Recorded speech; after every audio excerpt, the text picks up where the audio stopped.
Baik, selanjutnya di sini saya akan menjelaskan mengenai fungsi biaya administrasi sekolah. Biaya administrasi adalah semua biaya yang dikeluarkan dan berkaitan dengan fungsi administrasi suatu proses pengorganisasian dan pemberdayaan sumber daya untuk mencapai suatu tujuan. Penerapan fungsi-fungsi administrasi. Jadi di sini ada penerapan fungsi-fungsi administrasi di bidang pendidikan. Di sini dapat dirangkum dari beberapa para ahli, yaitu yang pertama ada perencanaan atau planning. Selanjutnya yang kedua pengorganisasian atau organizing. Yang ketiga itu ada tindakan atau pelaksanakan tugas, bisa kita sebut actualing. Yang keempat itu pengawasan, ada controlling. Yang kelima itu pengarahan, ada directing. Yang keenam pengkoordinasian atau coordinating. Yang ketujuh pelaporan atau reporting. Dan yang terakhir itu penganggaran atau budgeting. Selanjutnya saya akan menjelaskan mengenai poin-poin fungsi-fungsi dari biaya administrasi di sekolah. Jadi di sini saya akan menjelaskan fungsi yang pertama, yaitu fungsi perencanaan atau planning. Perencanaan adalah dasar bagi tindakan administrasi yang berhasil.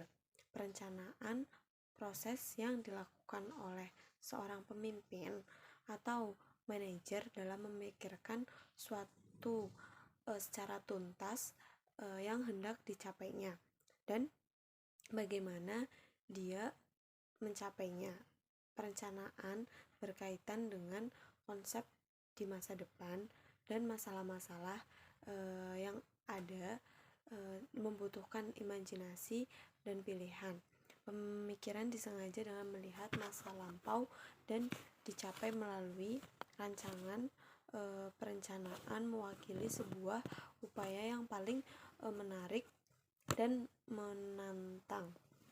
Selanjutnya yang kedua itu fungsi pengorganisasian, yaitu kelestarian suatu organisasi akan lebih terjamin apabila kerjasama yang terdapat di dalam pelaksanaan fungsi pengorganisasian atau organizing pada organisasi tersebut berjalan secara efektif dan efisien. Melaksanakan fungsi pengorganisasian pada organisasi didukung oleh semangat kerja dan keyakinan yang semakin mantap di dalam diri mereka masing-masing untuk mencapai tujuan bersama yang diharapkan. Selanjutnya itu fungsi penggerakan atau actualing. Pemimpin atau seorang manajer sesuai dengan kemampuannya mampu menggerakkan dengan baik menggunakan tenaga kependidikan maupun penunjangan dalam organisasi yang menangani pendidikan. Selanjutnya pengawasan atau controlling.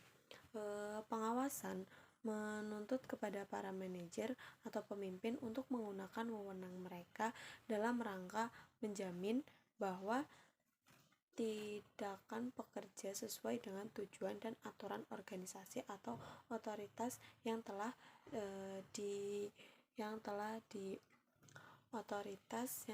disepakati bersama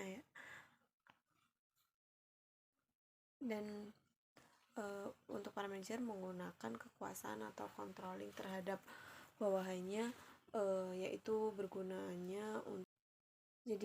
untuk mengarahkan aktivitas atau kinerja kerja mereka di suatu organisasi. Selanjutnya yaitu ada penyusunan jadi fungsi-fungsi administrasi lainnya itu ada penyusunan, yaitu aktivitas yang dilakukan dalam fungsi ini menentukan, memilih, mengangkat, membina, membimbing sumber daya manusia dengan menggunakan berbagai pendekatan. Terus selanjutnya fungsi pengarahan atau directing. Pengarahan adalah penjelasan, petunjuk atau bimbingan serta pertimbangan terhadap para personil pendidikan yang terlibat, baik yang berada dalam jabatan struktural ataupun fungsional, agar pelaksanaan berjalan dengan baik. Selanjutnya itu fungsi pengkoordinasian atau coordinating, yaitu kegiatan yang ditunjukkan untuk menghubungkan berbagai bagian-bagian pekerja dalam suatu organisasi untuk mencapai keberhasilan. Koordinasi sepenuhnya tergantung pada keberhasilan atau keefektivitas dari fungsi-fungsi perencanaan, pengorganisasian, pengarahan, dan pengawasan. Yang terakhir itu fungsi pelaporan atau reporting.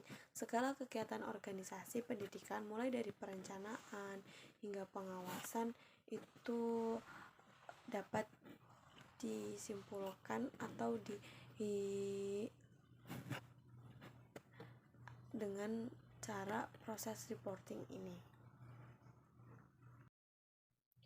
Dan selanjutnya di sini saya akan menjelaskan mengenai pengelolaan dan penggunaan keuangan sekolah.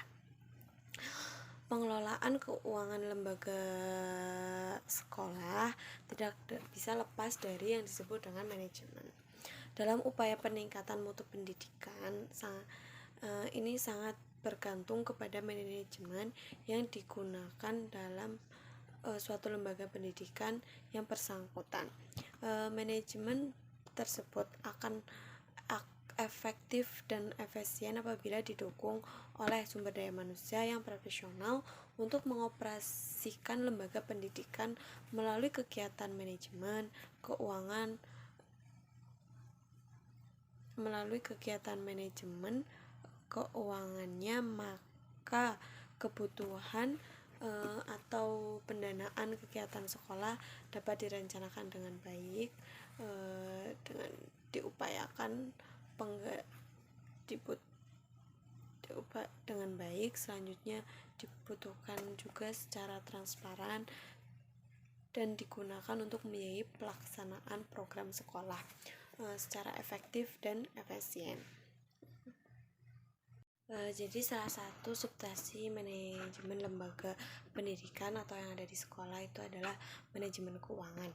Yang tugasnya manajemen keuangan itu dilakukan melalui proses perencanaan, pengorganisasian, pengarahan, pengkoordinasi, pengawasan, dan pengendalian.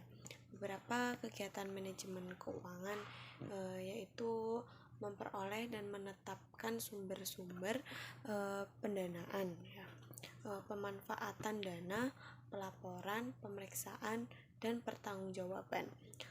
Selanjutnya, sumber keuangan atau pembiayaan pada suatu lembaga pendidik atau sekolah secara garis besar dapat dikelompokkan atas 3 sumber, yaitu yang pertama adalah pemerintah, baik pemerintah pusat ataupun daerah, ataupun maupun keduanya yang bersifat umum atau khusus yang diperuntukkan bagi kepentingan pendidikan. Selanjutnya yang kedua itu orang tua peserta didik. Yang ketiga itu masyarakat, baik yang mengikat maupun yang tidak mengikat. Selanjutnya pembiayaan yang diberikan oleh suatu lembaga-lembaga tadi itu digunakan untuk membiayai pelaksanaan program sekolah agar efektif dan efisien dengan tujuan manajemen keuangan, yaitu yang pertama meningkatkan keefektivitas dan keefisiensi penggunaan keuangan sekolah.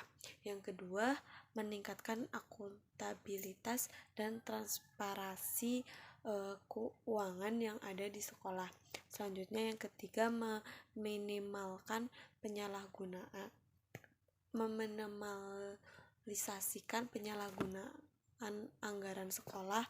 Oleh sebab itu dibutuhkan keaktifitasan kepala sekolah dalam menggali sumber-sumber dana, menempatkan bendahara yang menguasai dalam penggunaan dan pertanggungjawaban keuangan, serta juga memanfaatkan secara benar sesuai peraturan yang sudah ada, yaitu peraturan undang-undang.